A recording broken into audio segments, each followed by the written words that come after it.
Hola, bienvenidos a Perfil Latino. Este es el programa de la comunidad, para la comunidad. Yo soy el doctor Harry Paraizón. Andrés, buenos días, ¿cómo estás? Es el delegado del obispo para la diócesis de Camden que nos acompaña hoy.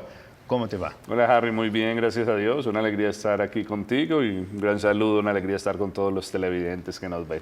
Muy bien, Andrés, pues acabamos de vivir la semana de Pascua, Easter, como dicen aquí, la gran semana de nuestra iglesia, ¿no?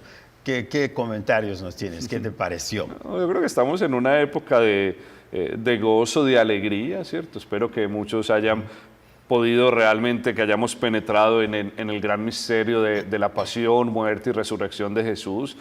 Tú dices, yo creo la Semana Santa o la Semana Mayor, como la llamamos a veces dentro de la iglesia, realmente es un momento para profundizar en el amor de Dios sobre nosotros. O sea, hay un texto de la palabra de Dios que dice que tanto amó Dios al mundo que dio a su único Hijo. O sea, la muestra más grande es que el mismo Dios se hizo hombre, el mismo Jesús vino para salvarnos, para redimirnos. Yo creo que esa es la gran oportunidad en la Semana Santa, que realmente podamos profundizar y penetrar en el gran misterio del amor de Dios con nosotros. Y como tú dices, Pascua, hay veces pensamos que Pascua es solo el domingo de resurrección y tú ves que, gracias a Dios, la misa del domingo de resurrección, cada parroquia tiene muchas misas porque es uno de los días que más gente va, pero lo interesante no se nos puede olvidar que la iglesia nos invita, la Pascua no es solo ese día, o sea, como tú dices, celebramos la octava de Pascua que llamamos, que es una semana, es como si fuera un domingo largo, lo llama la iglesia, o sea, el domingo se extiende hasta el otro domingo, que es tiempo de gozo, de alegría,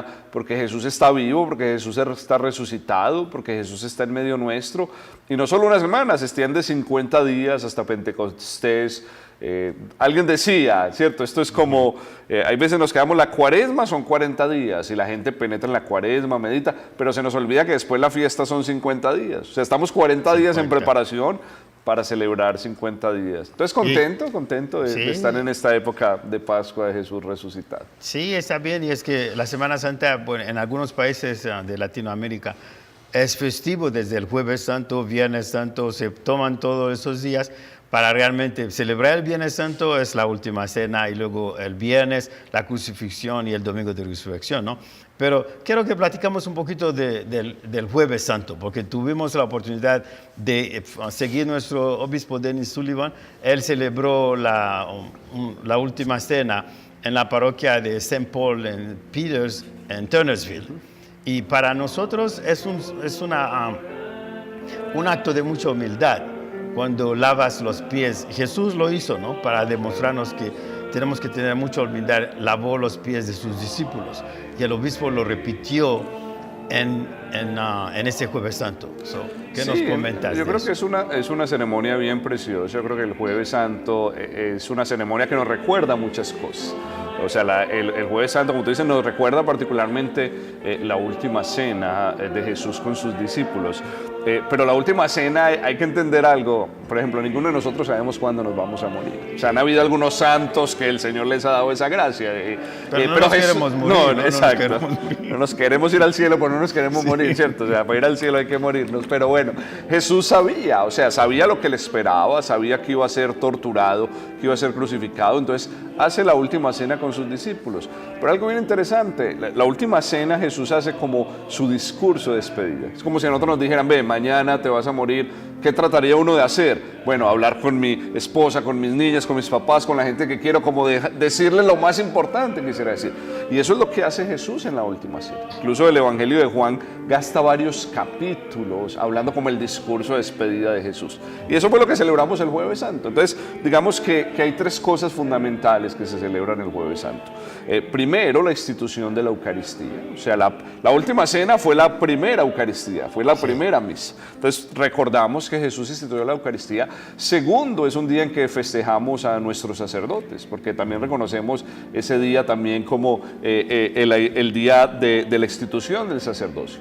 Y tercero, lo que tú decías, pues el gran gesto de Jesús de lavarle los pies a sus discípulos, porque Jesús lo dijo varias veces, yo no he venido a que me sirvan, sino a servir. Yo creo que ese es el gran mensaje de la última cena. Primero, esa celebración del Jueves Santo, que recordemos que Jesús está con nosotros. O sea, como cristianos creemos que Jesús va a volver en gloria, en poder, pero hay una constante venida de Jesús. Cada Eucaristía Jesús, el mismo que sanó, que liberó, que caminó por Palestina, es el mismo que está presente en la Eucaristía. Segundo, darle gracias a Dios por todos los sacerdotes y aprovechando esto que oremos por muchas vocaciones. Necesitamos muchas vocaciones hispanas. El obispo, si ahora que tú lo dices, siempre lo dije, queremos vocaciones de jóvenes hispanos que están aquí, jóvenes hispanos que nacieron aquí o que vinieron aquí, inmigrantes que se sienten el llamado de Dios, que no les dé miedo decir que sí, que es una alegría vivir la vida del sacerdocio.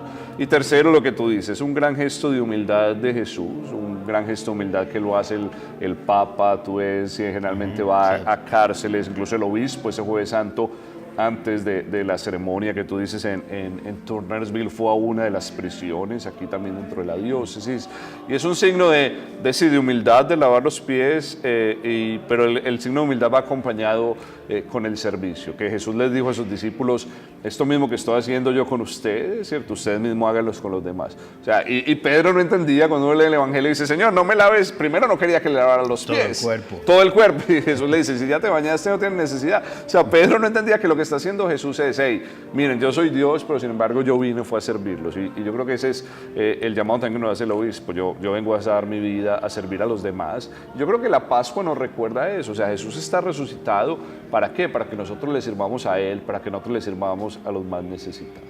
Es bueno que tú lo expliques así porque la gente que nos está viendo muchas veces no ponen atención a todos esos detalles. Cuando hablaste de los sacerdotes, hacen como una renovación de votos, ¿no? En ese momento nuevamente dicen que están para servir a Dios y para servir a su iglesia. Y hay una parte donde toman los sacerdotes, se los voy a enseñar unas imágenes de eso, los sacerdotes realmente hacen este gesto de renovación. Claro. El Jueves Santo, tras la ceremonia, es que, o sea, hay veces la iglesia aconseja que sea el Jueves Santo, es lo que llamamos la misa crismal, que es la misa donde el obispo se reúne con todos los sacerdotes y diáconos de la diócesis. La realidad es que en muchos lugares no la hacen el Jueves Santo. Bueno, por ejemplo, Filadelfia, la arquidiócesis de Filadelfia sí la hace el Jueves Santo, porque las parroquias están relativamente cerca de la ciudad, pero generalmente en otras partes del mundo, incluyendo aquí la diócesis de Camden, o sea, la hacen antes. Por ejemplo, aquí fue el martes santo, fue en Nuestra Señora de la Esperanza en Blackwood, y como tú dices, una ceremonia preciosa en la que el obispo especialmente se dirige a sus sacerdotes, a sus diáconos, hacen una renovación de sus promesas, de entrega a la iglesia. Entonces, el Jueves Santo, por eso hay veces esa misa no la vemos que es el jueves, sino que la adelantan otro día, porque los sacerdotes tienen que estar en sus parroquias con las otras ceremonias, pero es un día bien precioso de renovar su compromiso al servicio de Dios y de la iglesia. Bueno, y de aquí al Domingo de Resurrección, pues ya todo el mundo estamos felices de haber resucitado con Jesús. Y lo aplican muchas personas en su misma vida, ¿no? De enterrar los problemas que tú puedas tener de ansiedad, de depresión, de miedo. Entierras tus problemas el sábado de gloria, vamos a decir, y resucitas como una persona nueva el Domingo de Resurrección. ¿Cómo lo aplicamos en la vida para que resucites como una persona nueva con Jesús? Sí, no, yo creo que ese es el llamado. O sea, primero en nuestra vida personal, yo creo que cada uno de nosotros tenemos fallas, debilidades, errores, vicios, ataduras. Yo creo que la Cuaresma nos invita a eso. Hey, reflexionemos en las cosas que no están bien para, como tú dices, hey, no importa lo que hayamos hecho, Dios nos ama tanto que derramó hasta la última gota de su sangre en la cruz, murió por nosotros, nos ama tanto, pero aceptemos esa salvación. Hey, murió por mí en la cruz, ok, Señor, como tú dices, te entrego toda esta basura, digámoslo así, para que se entierre contigo y yo pueda resucitar a ser una persona nueva. Yo creo que eso es desde un punto de vista espiritual, pero lo otro que tú dices, también todos en la vida tenemos problemas, tenemos dificultades, tenemos luchas, tenemos enfermedades, y yo creo que este es el tema que nos recuerda de que para Dios no hay nada imposible. O sea, para Dios no hay nada imposible. Incluso algo bien interesante, un artículo que escribió el obispo para su mensaje de Pascua, diciendo, porque este año cayó casualmente abril 1, que aquí en Estados Unidos es ese día de broma, ¿cierto? April Fool. Y el obispo decía un artículo que había una tradición en la iglesia ortodoxa rusa, que el día de la resurrección se hacían bromas en contra de la muerte. O sea, porque la muerte, y mira cómo Dios te venció. Y yo creo que eso es lo que tenemos que recordar. Para Dios no hay nada imposible. Si Jesús fue crucificado, lo enterraron en los 3 días, el cuerpo desapareció porque Él está vivo, porque Él resucitó, porque Él venció la muerte, el pecado, al mal. Yo creo que esa es la esperanza de nosotros. Como tú dices, hey, que no perdamos la confianza. Problemas siempre van a haber en la vida, pero tenemos un Dios que está vivo, que nos acompaña, que camina con nosotros, que sufrió igual los mismos problemas que nosotros, aún peores, y que hay una esperanza de siempre poder estar con Él. Así es, somos personas nuevas que hemos resucitado el domingo de resurrección en nuestras vidas, que lo apliquemos, pero pues vamos a una pausa y regresamos.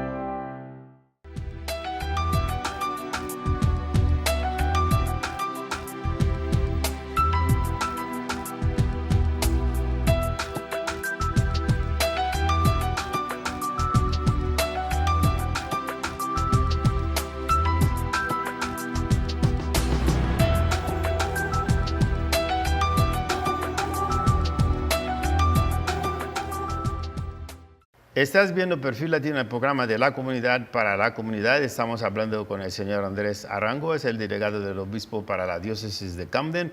Andrés, nos traes noticias de cosas que van a suceder en la diócesis en las próximas semanas.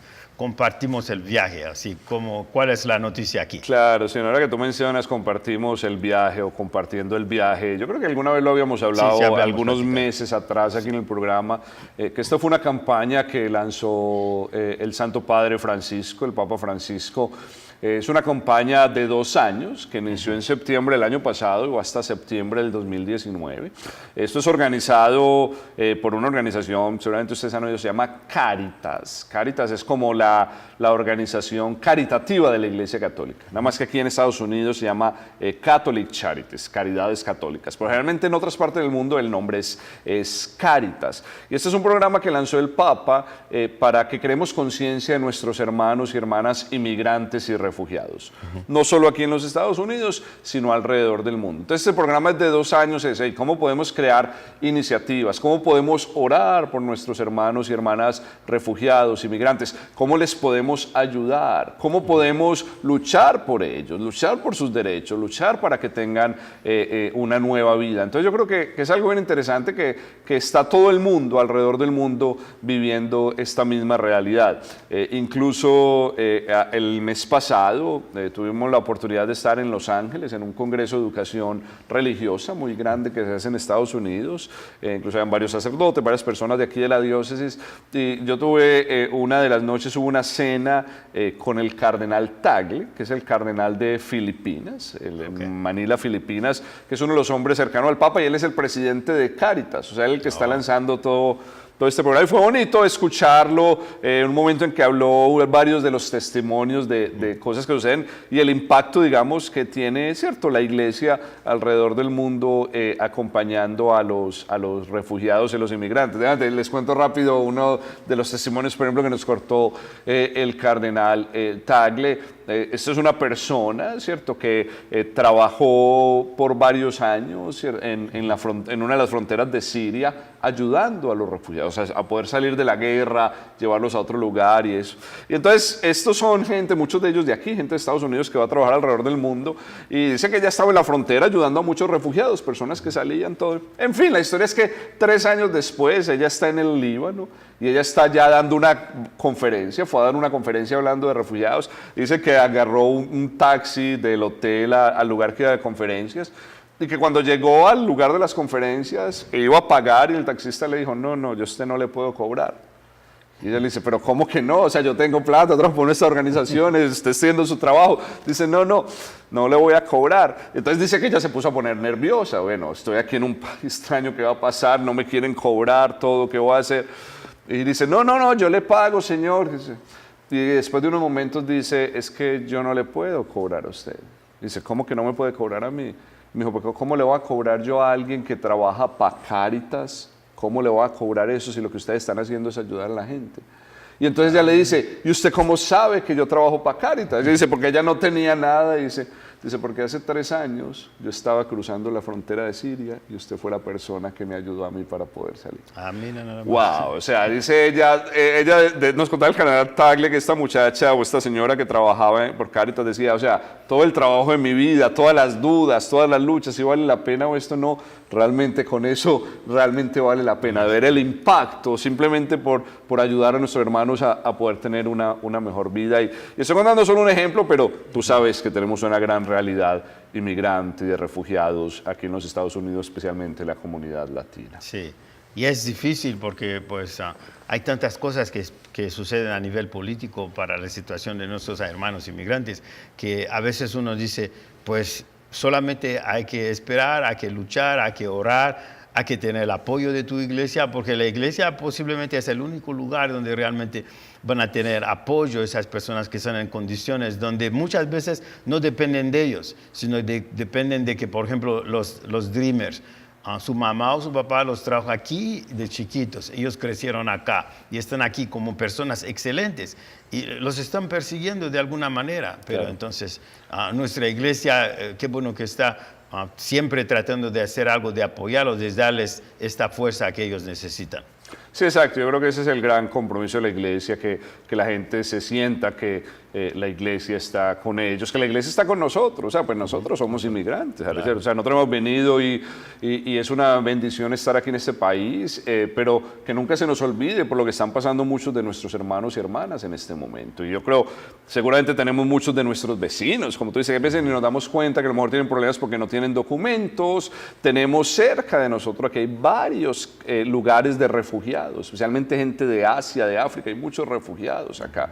Ahora mucha realidad de países de Latinoamérica. Me acuerdo hubo una ola muy grande de refugiados de Colombia, era unos 15, 20 años, después ahora hay una ola grande de refugiados de Venezuela, ¿cierto? De Haití, o sea, sí. Realmente cómo poderlo acompañar y que siempre sepan que la iglesia está caminando y apoyando a cada uno de ellos. Y a veces es triste mencionarlo, a veces cuando dices, muchos de nosotros somos inmigrantes, pero muchas veces los que somos inmigrantes, los hermanos que no son inmigrantes, los inmigrantes los juzgan más fuertes que las demás personas. Claro. Es más duro trabajar a veces con un inmigrante que emigró y ya tiene sus papeles, ya no quiere saber nada de los demás. Sí, sí. Sí. Y yo creo que no se nos puede olvidar de dónde vinimos. Exacto. Lo que hablamos ahora de Jesús está con nosotros, pero también si volvemos a la infancia de Jesús, Jesús fue un inmigrante, Jesús fue un refugiado, Jesús tuvo que vivir con su papá José y su mamá María en Egipto, en un país de una lengua extraña, una cultura diferente, una religión diferente.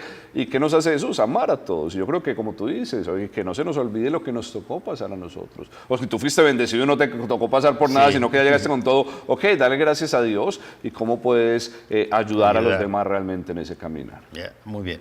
¿Y qué tienes el 4 de mayo? Sí, mira, 4 y 5 de mayo, una vez para que los pongan en sus calendarios, sé que vas a estar mostrando alguno de los pósters, es tomando esta campaña del Papa, ¿cierto? De compartiendo el viaje, en inglés es Share the Journey, compartiendo el camino, porque hay veces vemos, sí, tan bonito, bueno, pero ¿cómo lo traemos a una realidad? Entonces, mayo 4 y 5 vamos a tener un par de eventos. Mayo 4 va a ser en inglés, mayo 5 va a ser en español, el 4 va a ser en Sicklerville, el 5 va a ser en Bailan, y es un evento que lo hemos llamado la inmigración y la comunidad latina. Y está en todo este concepto de compartiendo el viaje. Entonces vamos a tener unos presentadores de una organización que es una organización de los obispos de Estados Unidos, que se llama CRS, Catholic Relief Services, que esta organización que hace ayudar a gente alrededor del mundo que tiene necesidades. Por ejemplo, terremoto Haití, CRS es uno de los primeros que llega. Problemas de refugiados en Siria, CRS es uno de los primeros que llega. Entonces vienen dos presentadores que nos van a hablar, primero de entender la compleja realidad de la inmigración aquí en este país. Como tú dices, hay muchos de nosotros, incluso también de nuestros hermanos y hermanas latinas, que no entienden la realidad migratoria. O sea, porque a lo mejor, como tú dices, a lo mejor tú eres ya ciudadano americano, tú naciste siendo ciudadano y no sabes todo lo que pasa. Yo incluso estos días, incluso gente me decía, gente que trabaja en la iglesia, pero ¿por qué tal persona no se hace ciudadana? Dice, pues es que no puede, o sea, no es porque no quiere, no hay un sistema que le permita. Entonces la realidad es presentarnos esa realidad, también las razones de que, por qué venimos de Latinoamérica, particularmente Estados Unidos. Mente que no venimos simplemente por placer, venimos porque hay persecuciones, por cuidar nuestras vidas o por tratar de dar una mejor vida a nuestra familia, porque gente no tiene que comer. Entonces, por razón de salud también. Por razón de salud, exacto. Entonces la idea es, el 4 es más dirigida a la comunidad, digamos, anglo, que puedan tener la realidad, y el 5 más a nosotros mismos también latinos. Entonces, el propósito de estos 2 días es entender un poco toda esa realidad. Vamos a tener un par de testimonios de Dreamers, vamos a tener testimonios de Dreamers y testimonios también de algunas personas. Hay un grupo, Caridades Católicas, está organizando unos grupos que están yendo a la frontera, a Brownsville. Ya han ido 2 grupos de aquí de gente de la diócesis. Que ellos van para que entiendan la realidad de lo que pasa a la gente al cruzar la frontera. Entonces vamos a tener personas que nos van a contar un poco ese testimonio y lo otro que vamos a tener a través del día es, bueno, ¿cómo me puedo comprometer? O sea, ¿qué cosas puedo hacer yo para poder ayudar a los demás? Y yo diría que hay 3 cosas fundamentales que ese día nos van a explicar en detalle. Lo primero, tú lo decías, orar mucho por nuestros hermanos y hermanas inmigrantes, refugiados, orar por el gobierno para que hayan leyes, regulaciones misericordiosas, para que no hayan más separaciones de familias. Entonces lo primero es orar. Lo segundo es poner nuestra voz, porque hay muchos que no pueden poner su voz porque, bueno, no son ciudadanos o no tienen documentos, les da miedo. Nosotros, ¿cómo podemos poner la voz por nuestros hermanos que lo necesitan? Y lo tercero es cómo los podemos acompañar en el día a día. Si yo sé a alguien que está en mi barrio, ¿cierto? Que no tiene licencia y que a lo mejor trabaja cerca de donde yo estoy, ¿por qué puedo hacer yo algo concreto que no te va a costar ayudarlo? O cosas así sencillas. Por ejemplo, ¿cuántas familias hay separadas? Que su esposo fue deportado o incluso esposa, y quedaron aquí los niños. ¿Cómo puedo yo ayudarles? No solamente con la oración espiritualmente, que es fundamental, pero con la compañía, con el acompañamiento materialmente para que no haya más sufrimiento del que están. Entonces, estas 2 personas de Catholic Relief Services vienen a compartirnos eso de la realidad y cosas concretas de cómo podemos comprometernos. Es muy importante, entonces eso lo vamos a poner en pantalla para que vean las fechas también. Es 4 de mayo en inglés. Y el 5 de mayo es en español aquí en Bailan. ¿En dónde va a ser en Bailan? En la Casa de Retiros Juan Pablo II, sí, en el hall, el Monseñor Muro Hall. Y vamos a tener, la entrada es completamente gratis, vamos a tener almuerzo, lunch latino gratis. Y es una oportunidad para que nos encontremos con otros hermanos y hermanas de la diócesis. También, o sea, para nosotros, si alguno que está escuchando es persona que no tiene documentos, que es un refugiado, es una oportunidad también para que tú vayas y entiendas mucho de las cosas que se pueden hacer y que tú sientas también que hay hermanos y hermanas que te están acompañando, que quieren ver cómo podemos ayudar y comprometernos. Y especialmente para profundizar en esa situación de inmigración, porque mucha gente agarra noticias que no son ciertas y que acusan a los inmigrantes de venir a quitar los trabajos de aquí de los americanos, de abusar del sistema de salud, cuando los inmigrantes no tienen ningún acceso al sistema de salud aquí, no pueden acceder si no tienen su número de Social Security. Pero mucha gente ha pensado que ellos vienen y que ellos quitan un trabajo. Si estás aquí desde cuántos años y tienes educación, un inmigrante que viene que apenas ni siquiera habla inglés muy bien, no te va a poder quitar tu trabajo. Si tú no quieres trabajar en ciertos trabajos que los inmigrantes quieren trabajar, entonces ahí sí los vas a ver. Pero no dice nada cuando los ven en ese tipo de trabajo, ¿no? ¿Dónde los ven? En los jardineros, en los cocineros, los que recogen la basura de tu barrio, por ejemplo, tú los ves, la mayoría son inmigrantes. Claro, por supuesto, ¿no? Y es la realidad de lo que hablábamos anteriormente, o sea, entender que venimos a este país es simplemente buscando seguridad para nuestras vidas o buscando un mejor bienestar para nuestras familias. Entonces, realmente es eso, el mensaje que queremos traer, o sea, somos gente buena, gente trabajadora, gente que, yo por ejemplo, escuchando a algunos Dreamers que se reunieron con el obispo hace como un mes, recuerda, hablamos algo aquí también en el programa, o sea, es impactante porque muchos de ellos dicen, o sea, es que Estados Unidos es mi país, yo no conozco nada nada más. Vinieron de 1 año, 2 años, 3 años, muchos de ellos ni siquiera hablan español. Entonces realmente que entendamos, es realmente nuestro hogar, nuestra familia, y lo único que quieren hacer, o que queremos hacer los inmigrantes, los refugiados, es contribuir para que este país sea de gracia y bendición para muchas personas. Muy importante. ¿Qué más noticias tienes? Porque ya el tiempo se nos va a estar acabando. ¿Qué otras noticias tienes? Claro, no, quisiera terminar a lo mejor que podamos hacer una oracióncita por nuestros hermanos inmigrantes, claro, pero también pedirle a los televidentes que nos pongan en oración, porque este sábado 28 de abril vamos a tener el encuentro regional. Hemos estado hablando de este proceso del 5º encuentro, en donde todas las diócesis de New Jersey y Pensilvania nos uniremos. El cardenal Tobin va a estar celebrando la misa y va a ser un momento para poder apoyar a la comunidad hispana. Pero yo quisiera terminar con un momentico una oración de manera especial. Fuerza para los inmigrantes. Amén, amén, así es. Entonces, Padre Celestial, te pedimos que derrames una bendición especial sobre todos los inmigrantes y refugiados alrededor del mundo, especialmente en este país, especialmente a todos los que nos están escuchando en este momento. Que en este momento todos aquellos que tienen ansiedad, miedo, temor, porque están sin documentos, por cualquier problema en este país, que se sientan abrazados por tu amor, que ellos sientan tu compañía, Jesús, que tú también fuiste inmigrante, tú también fuiste refugiado en Egipto, que sientan que tú estás con cada uno de ellos, que el Espíritu Santo siempre los ilumine, los guíe, para que puedan caminar con la confianza en el Señor, para que siempre seamos personas de bien, para poder traer la presencia y el amor de Jesús a este lugar. Te pedimos, Señor, por este país, para que hayan leyes misericordiosas, para que siempre las familias puedan estar unidos, y muchas personas puedan tener bendiciones en su vida. Amén. Exactamente. Muchas gracias, Andrés. Leyes misericordiosas. Eso es lo que pedimos para todos, para los inmigrantes. Eso fue Perfil Latino, el programa de la comunidad para la comunidad. Gracias, Andrés, por acompañarnos hoy. Nos vemos en el próximo programa. Gracias, Harry. Bendiciones. Y a ustedes también, que la pasen bien.